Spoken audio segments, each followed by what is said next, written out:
The role of the brain in the manifestation of desires.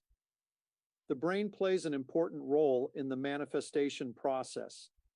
Through the neural pathways that connect our thoughts, feelings, and actions, the brain creates our reality and influences the outcomes we experience. By understanding specific techniques at work, we can use the power of our brains to express our desires. This requires a thorough understanding of the science behind the exposure process and the neuroscience principles that support it.